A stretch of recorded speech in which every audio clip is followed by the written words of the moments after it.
rëndësi maksimale, pa diskutim, unë shpresoj shumë që në këto pak ditë të mbetura, forcat politike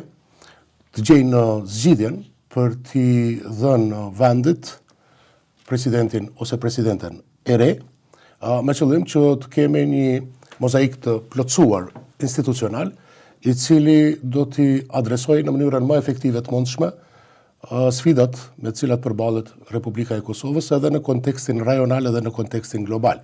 Pra ju e përmendët iniciativën e re të presidentit Trump me bordin e paqes dhe pjesëmarrja e Kosovës në këtë iniciativë ka rëndësi strategjike, ka rëndësi politike, ka rëndësi simbolike në kuptimin e mesazhit që dërgohet te pjesa tjetër e vendeve hezituese për ta njohur Republikën e Kosovës, për shkak se rikonfirmon jo vetëm marrëdhëniet e ngushta strategjike të partneritetit me Shtetet e Bashkuara të Amerikës, por edhe Kosovën si faktor i rëndësishëm dhe i vlerësuar i stabilitetit dhe paqes në Ballkanin Perëndimor. Përfshirja e Kosovës në bordin themelues të këtij mekanizmi të ri, i cili nuk është rivalitet i Organizatës së Kombeve të Bashkuara, por është mekanizëm plotësues për të i kaluar ngërçin që aktualisht ka Këshilli i Sigurimit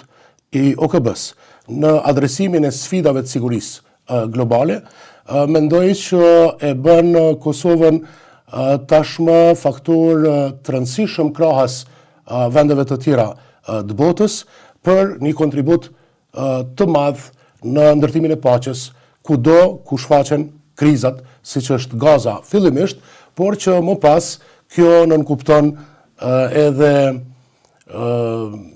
kudo që do të ketë cenim të vatrave që mund të përbëjnë shqetësim të sigurisë globale, Kosova të jetë pjesë krahas komunitetit euro-atlantik dhe vendeve të tjera që i bashkohen iniciativës së presidentit Trump me qëllim të rritjes së efikasitetit, sepse tashmë kemi hyrë në vitin e pestë të luftës së Rusisë kundër Ukrainës, që përbën kërcënimin më të drejtë për drejtë për sigurinë evropiane. Fetoshi, ju konkludoni që vakumi institucional direkt mund të atakoj dhe ambicin e Kosovës në dimensionin e sigurisë, në pikpamje të një dinamike politike që Kosova nuk ka kohë që të humbë në këtë rannëri gjeopolitik, duke zgjedhur shpejt dhe presidentin brenda afateve kushtetuese dhe të mos përballemi me situata ku mund të kemi vakum, ku mund të kemi shtyrje, mund të kemi zvarritje, mund të kemi qeveri jo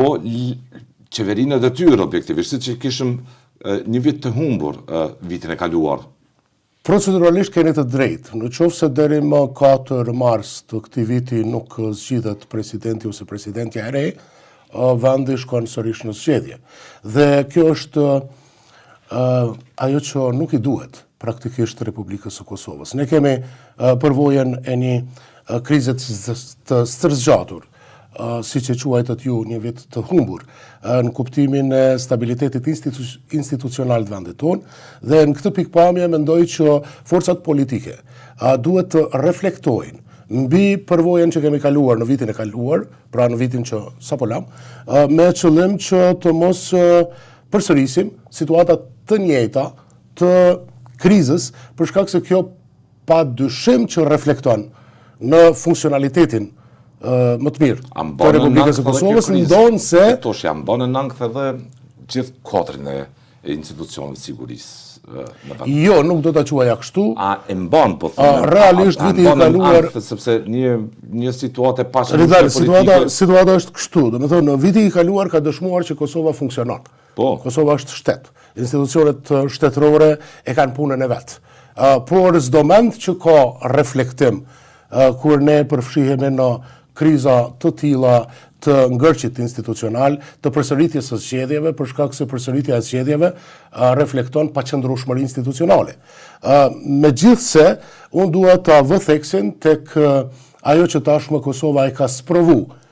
si kapacitet institucional për të funksionuar mirë në mënyrë efektive edhe për te nivelit që na prezentojnë politikanët dhe liderët politik me inatet dhe rivalitetet e tyre të cilat nga njerë na kushtojnë në kohë